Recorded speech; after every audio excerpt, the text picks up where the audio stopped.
स्वागत है आपका आज का इस वीडियो में। जो वीडियो है ये वीडियो जो अपने रहने वाला है ये सिविक्स का अध्याय 5 यानी अध्याय 5वां रहने वाला है। ये चैप्टर का नाम क्या है? न्यायपालिका। ठीक है दोस्तों, ये चैप्टर का नाम न्यायपालिका। तो हम न्यायपालिका के बारे में पढ़ेंगे आज। तो सिविक्स का, ठीक है दोस्तों, किसका आपको याद रखना है, सिविक्स का चैप्टर नंबर 5 है। तो हम पहले न्यायपालिका देख लेते हैं। पहले देखो दोस्तों, मैं न्यायपालिका के बारे में पढ़ूंगा जिसमें कि न्याय होता है। तो हम उसका तस्वीर देखने का प्रयास करेंगे, यानी हम उसका तस्वीर है इस बुक में। तो इस बुक के अंदर उसका तस्वीर है, तो हम वहाँ पे चलते हैं तस्वीर की ओर। देखते दोस्तों, यहाँ पर उसका तस्वीर है। देखो ये अपना न्यायपालिका का तस्वीर है। ठीक है दोस्तों, ये अपना जो न्यायपालिका रह गया दोस्तों, ये इतना बड़ा जो लंबा चौड़ा है, ये अपना न्यायपालिका हो गया। क्या हो गया दोस्तों, ये आपको याद रखना, ये अपना न्यायपालिका हो गया। तो अब देखते हैं दोस्तों, अब हम चलते हैं टिप्पणी की ओर यानी नोट्स की ओर। देखो दोस्तों, नोट्स में ये होता है, पूरा बुक पढ़ोगे दोस्तों, यानी देखो मान लिए आप इतना पढ़ोगे, ये मान लो एक बुक है, आप इसको यानी पूरा पढ़ रहे हो, तो नोट्स में दोस्तों आपको इसी को इतना सामने ही पढ़ा दिया जाएगा। तो देखो दोस्तों, हम नोट्स से पढ़ाते हैं, बट समझाने के लिए हम यहाँ पर भी आते हैं, यानी हम बुक पे भी आते हैं और नोट्स के जरिए वहाँ भी समझाते हैं। तो नोट्स के ज़रिए ये आसान होता है कि जो मेन टॉपिक रहता है उसको हम वहीं पे सोल्व कर लेते हैं और वहीं पे समझने में आसान भी होता है और आपको लिखने में भी आसान होता है। तो हम चलते हैं वहीं पे। हाँ देखो, हम आ चुके हैं दोस्तों नोट्स, यानी हम अपने टिप्पणी को आ चुके हैं। तो हम अपने टिप्पणी की मदद से इसको समझने का करेंगे। टिप्पणियाँ देखो नोट्स यानी टिप्पणी, और टिप्पणी का समूह है, तो टिप्पणियाँ हो जाएगी, बहुत सारी टिप्पणियाँ इसमें। तो न्यायपालिका के बारे में दिया हुआ। ठीक है दोस्तों, तो न्यायपालिका क्या है, तो हम यहाँ पर देखते हैं। न्यायपालिका भी देखो दोस्तों, हम येलो लेते हैं क्योंकि देखो येलो कलर है जो दोस्तों आपको जो आइज है उसको ज़्यादा अट्रैक्ट करता है, यानी अपनी ओर आकर्षित करता है, तो उससे आपको पढ़ने में आसानी होगा। न्यायपालिका भी भारतीय लोकतंत्र की व्यवस्था बनाए रखने के लिए हम भूमिका निभाती है। देखो दोस्तों, अपना ये न्यायपालिका हो गया, ये जो है अपने भारत देश यानी इंडिया को लोकतंत्र रखने के लिए अहम भूमिका निभाती है। न्यायपालिका की भूमिका क्या है? देखो दोस्तों, आप सिंपल सी बात जरूर पूछोगे, भूमिका, तो इसका अहम भूमिका क्या रहेगा, न्यायपालिका का अहम भूमिका क्या होगा, यानी इसका भूमिका क्या होगा। ठीक है दोस्तों, न्यायपालिका का अहम भूमिका तो देखते हैं। विवादों का निपटारा, यानी जो भी विवाद रहेगा दोस्तों उसको निपटारा करेगा। तो किसका, तो देखिए केंद्र व राज्य सरकारों के बीच पैदा होने वाले विवादों को हल करती है। तो हम हमको बोले दोस्तों कि ये जो है बड़े बड़े यानी किताब से पढ़ने वाली चीज़ को छोटे से में वो निकाल देता, तो हम उसको समझाने का कोशिश करते हैं। यानी देखो दोस्तों, केंद्र सरकार और राज्य सरकार में आपके मुख्यमंत्री हो जाते हैं, आपके यहाँ का भी गृह मंत्री, राज्य का गृह मंत्री हो जाते हैं, केंद्र में आपके प्रधानमंत्री हो जाते हैं, गृह मंत्री हो जाते हैं, रक्षा मंत्री इत्यादि बहुत सारे जो हैं वो केंद्र के हैं और राज्य के हैं। ठीक है दोस्तों, इनके बीच में जब विवाद होती है तो इनका भी निपटारा यही लोग करते हैं। ठीक है दोस्तों, न्यायिक समीक्षा, संविधान की व्याख्या का अधिकार मुख्य रूप से न्यायपालिका के पास ही होता है। संविधान का व्याख्या, ठीक है दोस्तों, इसका अधिकार मुख्य रूप से न्यायपालिका यानी इन्हीं के पास होता है। मतलब आप इसी के पास जो भी होता है इन्हीं के पास होता है। तो हम देखते हैं कानून की भी रक्षा यही करते हैं दोस्तों। तो क्या करते हैं, क्या कुछ करते हैं हम देखते हैं दोस्तों। ठीक है, तो हम यहीं से देखते हैं। ठीक है दोस्तों, तो हम देखते हैं कानून की रक्षा ये किस तरह से करते हैं। किसी नागरिक को ऐसा लगता है कि उसके मौलिक अधिकारों का उल्लंघन हुआ, तो देखो दोस्तों हम थोड़ा सा बड़ा कर देते हैं आपके, देखो दोस्तों कुछ ज़्यादा बड़ा हो गया तो थोड़ा सा छोटा कर देते हैं। ठीक है, इतना अच्छा। ठीक है दोस्तों, देखो ये क्या हो गया, तो ये अपना कॉपी होने पे लगा रहता है दोस्तों। देखो, तो हम देखते हैं कानूनों की रक्षा जो है न्यायपालिका की ओर से कैसे होती है। तो हम देखते हैं कानून की रक्षा, किसी नागरिक को ऐसा लगता है उसके मौलिक अधिकारों का उल्लंघन हुआ है तो वह न्यायालय जा सकता है।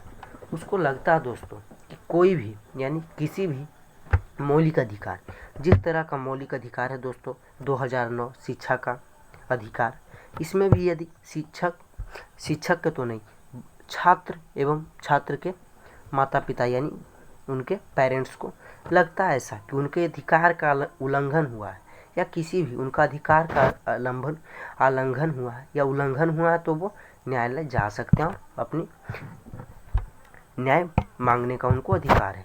अनुच्छेद 21, ठीक है दोस्तों, अनुच्छेद 21 यानी अनुच्छेद 21, आर्टिकल 21, ठीक है।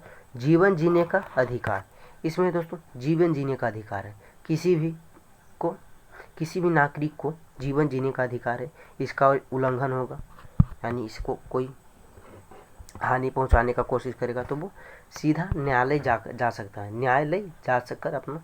अब देखो तो भारत का सर्वोच्च न्यायालय की स्थापना, देखो ये आपको जरूरी है दोस्तों, 26 नवंबर 1950, किसका दोस्तों, तो अपना न्यायालय है दोस्तों, उसको 26 जनवरी यानी 26 जनवरी 1950, ठीक है दोस्तों। आपको ये याद रखना, बहुत सिंपल है दोस्तों, आपको ये याद रखना। आपको इस तरह से याद रखना दोस्तों, जिस दिन अपना संविधान लगा, ठीक है दोस्तों, ये तो सिंपल सी बात है दोस्तों, जिस दिन अपना संविधान लगा था यानी संविधान बनकर लागू हो गया था, उस दिन संविधान तो बन गया था दोस्तों। देखो मैं बता रहा हूँ 26 नवंबर को ही बन गया था दोस्तों। तो उसी अनुसार से तो जब 26 जनवरी 1950 को संविधान लागू हुआ, उसी समय न्यायालय का भी स्थापना हुआ। ये सिंपल से आप याद रख सकते हो। स्वतंत्र न्यायालय क्या होती है, ठीक है दोस्तों, स्वतंत्र, किसी के अधीन नहीं हो सकता दोस्तों, वो स्वतंत्र होता है। वो क्या होता है हमको ये जानना है। भारतीय संविधान किसी भी तरह का दखलंदाजी को स्वीकार नहीं करता, ठीक है दोस्तों, इसीलिए हमारे संविधान ने न्यायपालिका को पूरी तरह से स्वतंत्र रखा गया। देखो दोस्तों, ये जो है किसी का, केंद्र का हो, राज्य का हो, यानी राज्य का बाहर यानी विदेश का हो और प्रदेश का हो, किसी का भी ये दखलंदाजी यानी बीच में उसका स्वीकार नहीं करता। ये हमारे संविधान में न्यायपालिका को पूरी तरह से सुरक्षित रखा गया जो संविधान का, ठीक है दोस्तों। तो हम इसको अब देखते हैं। शक्तियों का बंटवारा, विधायिका और कार्यपालिका न्यायपालिका के काम को दखल नहीं दे सकता। देखो तो विधायिका और कार्यपालिका न्यायपालिका के काम में दखल अंदाजी नहीं करेगा दोस्तों। देखो ये विधायिका हो गया और ये कार्यपालिका, ठीक है दोस्तों। इसके बीच में ये जो है अपना न्यायपालिका में कोई टांग नहीं अड़ाएंगे यानी दखल अंदाजी नहीं देंगे। ये अपना सिंपल से आपको समझाने के लिए कार्टून को बनाया गया था। देखो दोस्तों ये भैंस की मुंडी जैसी लग रही है, ठीक है दोस्तों, कोई बात नहीं, मैंने बनाया था, ये फिगर जैसा बन गया था, ठीक है दोस्तों, कोई बात नहीं। तो हम देखते हैं बुनियादी पहलू। अदालतें सरकार के अधीन नहीं है, ना वे सरकार की ओर से काम करती है, ठीक है दोस्तों। अदालत, जो भी अदालत है दोस्तों यानी न्यायपालिका दोस्तों, ये किसी के अधिकार में यानी किसी के दबाव में नहीं रहता, ये अपनी खुद से चलती है दोस्तों। यानी ये न्यायपालिका जो है वे सरकार के काम ना ही वे सरकार के काम करती है। अदालत सरकार के अधीन भी नहीं होती, यानी केंद्र सरकार हो या राज्य सरकार किसी के अधीन नहीं होती है। मौलिक अधिकारों की रक्षा, न्यायपालिका देश के नागरिकों को मौलिक अधिकारों की रक्षा की अहम भूमिका निभाती है। भारत में अदालतों की संरचना कैसी हुई, देखो दोस्तों ये अच्छी बात है। न्यायालय यानी अदालत, हम तो यहाँ भी पढ़े दोस्तों, कहाँ हम यहाँ भी पढ़े अदालत के बारे में, यहाँ भी पढ़ रहे हैं अदालत के बारे में। तो हम जैसे अदालत का संरचना यानी उसका बनावट कैसा रहता, कैसे होता है, ये सब हम जानने की उत्सुकता हो रही है, तो हम देख लेते हैं। उत्सुकता को तो दूर कर लेना भाई पहले। देखो तो हमारे देश में 3 अलग अलग स्तरों की अदालत होते हैं। सर्वोच्च न्यायालय यह देश की सबसे बड़ी अदालत है जो नई दिल्ली यानी नई दिल्ली में स्थापित है। कहाँ है, देखो दोस्तों कोई भी पूछेगा सर्वोच्च यानी सबसे बड़ा न्यायालय कहाँ स्थापित है, तो सिंपल से याद रहेगा भारत की राजधानी कहाँ है दोस्तों, न्यू दिल्ली। तो न्यू दिल्ली ही रहेगा दोस्तों, न्यू दिल्ली, तो ये अपना न्यू दिल्ली ही रहेगा। तो सर्वोच्च न्यायालय के फैसले देश के बाकी सारी अदालतों को मानने होते हैं। जो सर्वोच्च न्यायालय यानी जो सबसे बड़ा है दोस्तों, देखो आप देखो हम बता रहे हैं फिगर की मदद से, ये बड़ा है, देखो तो ये तो छोटा है दोस्तों, तो इसका बात तो इसे मानना पड़ेगा, ठीक है दोस्तों। तो इसकी सारी अदालतों मानती है सर्वोच्च न्यायालय के फैसले को, ठीक है। उच्च न्यायालय, प्रत्येक राज्य का एक उच्च न्यायालय होता है। आप अपने राज्य की सबसे ऊंची अदालत होंगे, ठीक है दोस्तों। प्रत्येक राज्य का एक न्यायालय होता है। देखो जो भी है राज्य, बिहार हो, पंजाब हो, यूपी हो, जो भी होगा उनका अपनी एक ऊंची ऊंची अदालत होती है। ठीक है दोस्तों, आज देश भर में 25 न्यायालय हैं। उच्च न्यायालय देखो दोस्तों, उच्च न्यायालय अपना 25 यानी 25 है। उच्च न्यायालय देखो दोस्तों, इसको थोड़ा सा ऊपर करते हैं, अपने समझने में आसान होगा। ठीक है दोस्तों, तो मैं पहले देख लेते इसको। उच्च न्यायालय, प्रत्येक राज्य एक उच्च न्यायालय होता है। यह सभी राज्य की उच्च अदालतें होती हैं। आज देश में 25 है। ठीक है दोस्तों, ये तो अपना पढ़ लिए। उच्च न्यायालयों की स्थापना सबसे पहले 1862, देखो दोस्तों ये याद करने की बातें हैं। ठीक है दोस्तों, ये अपनी याद करने की बातें हैं। एक 1862 में कलकत्ता, बम्बई और मद्रास में की गई 3 प्रेसिडेंसी शहर में थे। ठीक है दोस्तों, पहले था दोस्तों उच्च न्यायालय की स्थापना कितने में हुआ था? 1862 है, आपको याद रखना। कलकत्ता, मुंबई और मद्रास में की गई ये 3 प्रेसिडेंटी शहर थे। ठीक है दोस्तों, प्रेसिडेंटीज। ठीक है दोस्तों, आपको इस तरह से याद रखना। ये 1862 में ये तीनों प्रेसिडेंसी शहर थे, तो आपको इस तरह से याद हो जाएगा। तो ठीक तो नहीं बना सकते दोस्तों, पर हम आपको याद करने का कोशिश जरूर करेंगे, करवाने का। ठीक है दोस्तों, हम भी याद करेंगे, आप भी बीच बीच में याद हो जाएगा। ठीक है दोस्तों, हम उसको आपको रिवीजन टाइप के करवा देते हैं। निचली अदालत, ये निचली अदालत होगी दोस्तों।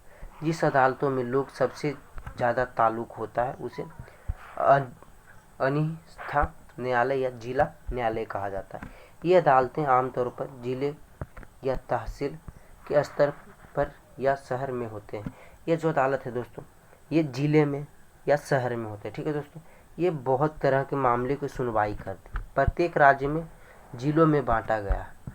हर जिलों में एक जिला न्यायाधीश होता है। ठीक है दोस्तों, देखो प्रत्येक राज्य में जिला बांटा गया है। ठीक है दोस्तों, जो भी बिहार है तो बिहार में भी बहुत सारे न्यायालय है, तो उसको हर जिले में बांटा गया और हर जिले में एक जिला न्यायाधीश होता है। ठीक है दोस्तों, हर जिले में एक जिला न्यायाधीश होगा। ठीक है दोस्तों, यानी डिस्ट्रिक्ट एडवोकेटेड होगा। एकीकृत न्यायिक व्यवस्था, अगर आप ऊपरी अदालतों के फैसले नीचे की सारी अदालतों को मानने होते हैं। ठीक है दोस्तों, जो एकीकृत न्याय व्यवस्था होती है, ये ऊपर की जितनी भी अदालत की फैसला होती हैं इन्हें माननी पड़ती है। अपील, ठीक है दोस्तों, किसी व्यक्ति को ऐसा लगता है कि निचली अदालत द्वारा दिया गया फैसला सही नहीं है तो वो उससे ऊपर बाकी अदालत में अपील कर सकता है। देखो दोस्तों, हम अदालत में गए, क्या निचली अदालत में गए दोस्तों, हमको नहीं लगा कि ये फैसला हमको अच्छा लग रहा है दोस्तों, तो हम इस फैसले को लेकर ऊंची वाली अदालत में जा सकते हैं, यानी हाई न्याय जो ऊंचा न्यायालय है वहाँ जा सकते हैं। ठीक है दोस्तों, तो हम अब देख सकते हैं, अपील कर सकते हैं। अब हम देखते हैं दोस्तों अधीनस्थ अदालत के नाम। अधीनस्थ, ठीक है दोस्तों, अधीनस्थ ट्रायल कोर्ट, अतिरिक्त सत्र न्यायालय, न्यायाधीश, प्रधान न्यायिक मजिस्ट्रेट, मेट्रोपोलिटन मजिस्ट्रेट, सिविल जज न्यायालय। ठीक है दोस्तों, इस तरह से अपना हो गया। तो किसी विधि व्यवस्था की शाखाएं, समाज के विरुद्ध अपराध किसी श्रेणी में आता है। ठीक है दोस्तों, समाज के विरुद्ध अपराध किसी श्रेणी में आता है, तो कौन सा श्रेणी में था हम देखते हैं दोस्तों। पहले फौजदारी कानून, आपराधिक मामलों में जिसमें कानून का उल्लंघन माना गया है। जैसे देखो आपराधिक मामला क्या है दोस्तों, चोरी हो गया, हत्या हो गया, दहेज लेना भी एक आपराधिक मामला, हत्या करना भी एक आपराधिक मामला है। ठीक है दोस्तों, और एक चोरी करना, ये कानून का उल्लंघन करता है। किसका कानून का? आपराधिक मामला। ठीक है दोस्तों, अब हम देखते हैं इसको। सबसे पहले प्रथम सूची रिपोर्ट FIR दर्ज कराई जाती है, फिर पुलिस अपराध की जांच करती है। ठीक है दोस्तों, पहले तो इसे दर्ज कराई जाती है, किसके रूप में? FIR। ठीक है दोस्तों, FIR के रूप में इसे दर्ज किया जाता है। अब देखते थोड़ा सा दोस्तों, इसको ऊपर करते, FIR के रूप में किया जाता है। नहीं पे दोस्तों समझे यहाँ पे, तो अब देखते हैं अगर व्यक्ति दोषी पाया जाता है तो उसे जेल भेजा जा सकता है, उस पर जुर्माना भी किया जा सकता है। ठीक है दोस्तों, इसके ऊपर जुर्माना भी किया जा सकता है, इसमें कोई बड़ी बात नहीं है दोस्तों। ठीक है, और इसमें यदि वो दोषी पाया गया तो उसे जेल भी भेजा सकता है, जुर्माना भी। दीवानी कानून, सिविल लॉ का उल्लंघन का अवलोकन करना, जैसे किराया, तलाक, जमीन की बिक्री, चीज़ों की खरीदारी, विवाद आदि। ठीक है दोस्तों। प्रभावित पक्ष को ओर से न्यायालय में एक याचिका दायर की जाती है। अदालत राहत की व्यवस्था करती है। किराएदार मकान खाली कर और बकाया किराया चुकाए। हर व्यक्ति अदालत की शरण में जा सकता है। ठीक है दोस्तों। अब अपना प्रश्न उठेगा, कोई भी जा सकता है भाई न्यायालय यानी अदालत में? कोई भी? अरे अमीर, गरीब, मीडियम क्लास, लो क्लास, हाई क्लास, कोई भी जा सकता है। ये हमारे मन में प्रश्न उठा, आपके मन में भी उठेगा दोस्तों। ये एक अच्छा प्रश्न है। तो हम देखते हैं दोस्तों क्या कुछ है इसमें। न्यायालय का शरण ले सकता है कि नहीं, हम देखते हैं। न्यायालय प्रत्येक नागरिक को अदालत के माध्यम से न्याय मांगने का अधिकार है। ठीक है दोस्तों। न्याय प्रत्येक नागरिक को किसके द्वारा दोस्तों? न्यायालय के यानी अदालत के माध्यम से मांग सकता है। देखो दोस्तों, जनहित याचिका 1890 के दशक में सर्वोच्च न्यायालय ने जनहित याचिका की PIL की व्यवस्था विकसित की थी। ठीक है दोस्तों। जनहित याचिका कितना में हुआ था? 1890 के दशक में। ये आपका रखना। न्यायालय किसी भी व्यक्ति या संस्था के ऐसे लोगों को ओर से जनहित याचिका दायर करने का अधिकार दिया है जिनको अधिकारों का उल्लंघन हो रहा है। जो भी अधिकार का उल्लंघन हो रहा है दोस्तों, इसको करने का किया गया दोस्तों। तब देखते हैं अपना सर्वोच्च न्यायालय ने न्याय तक ज़्यादा से ज़्यादा लोगों की पहुंच स्थापित करने के लिए प्रयास किए हैं। क्या प्रयास किए दोस्तों? देखते हैं। 3 गो ये अपना है दोस्तों, 3 है। ठीक है दोस्तों। देखो दोस्तों, इसको टाइप करने में बहुत मेहनत लगता है। आप देख सकते हो क्लास 8 का अध्याय 5 न्यायपालिका। तो आप इसको क्या करते हैं दोस्तों, आप इसको सब्सक्राइब कर दो प्लीज़। इसको क्या करो, सब्सक्राइब कर दो। 3 अक्षर में लिखूँगा, उसके बाद लाइक कर देना। ठीक है दोस्तों। तो लाइक करना, अपने दोस्तों के साथ शेयर करना। ठीक है दोस्तों। आप दोस्तों किसी भी फैमिली के साथ भी शेयर करते हैं। ज्ञान बांटने से घटना नहीं दोस्तों, इसीलिए हम देखते हैं दोस्तों बंधुआ मजदूरी से मुक्ति। पहले बंधुआ मजदूरी था दोस्तों कि किसी के यहाँ एक बार पैसा दे दिया तो उसे बंधुआ के रूप में यूज करता था। मिड डे मील की शुरुआत। ठीक है दोस्तों। गरीबों के लिए आवास। ये सब है दोस्तों जिससे कि अपना संविधान सभा चल रहा है। तो हम अब देखेंगे दोस्तों कि अब हम चलेंगे क्या, अब हम बुक के थोड़ी इम्पोर्टेंट जो टॉपिक रहेगा दोस्तों, हम उसके ऊपर विचार करेंगे और उसको समझने का कोशिश करेंगे दोस्तों। तो हम चलते हैं दोस्तों, हम अपने टॉपिक की ओर चलते हैं। देखो दोस्तों, इसका भी एक मद्रास न्यायालय का भी इसमें देखो, ये मद्रास न्यायालय का पिक्चर है। किसका दोस्तों? मद्रास न्यायालय का पिक्चर यानी फोटो है। ठीक है दोस्तों।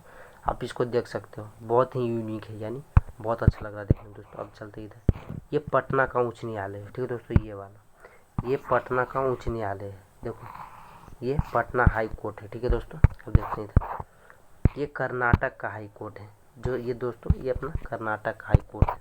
अब हम सबको फिगर दिखाते चलते हैं। गुवाहाटी का हाई कोर्ट देखो, मिजोरम आइजोल में। ठीक है दोस्तों। ये गुवाहाटी का न्यायालय है, उच्च हाई कोर्ट है दोस्तों। ठीक है दोस्तों। ये देखो दोस्तों, हम फिगर दिखा देते दोस्तों। नाचिमा दक्षिण सिक्किम की जिला अदालत। देखो ये दोस्तों, नाचिमी यानी दक्षिण सिक्किम का था दोस्तों। ये अपना आप इसको क्रॉप कर सकते हो दोस्तों। ये उसके संबंधित जो है फौजदारी आपका दीवानी कानून के आधार पर है। ठीक है दोस्तों। अब इधर देख सकते हो, हर व्यक्ति को अदालत में शरण में जा सकते हैं। ठीक है दोस्तों। तो भैंस चराने वाले हो या मजदूर हो या महिला हो या बच्चे हो, जिनको भी हो वो जा सकते हैं। ठीक है दोस्तों। तब हम चलते हैं नीचे की ओर।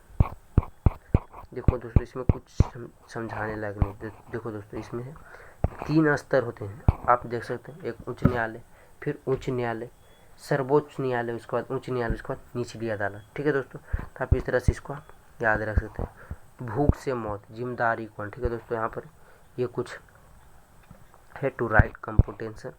अब देखते हैं इधर दोस्तों,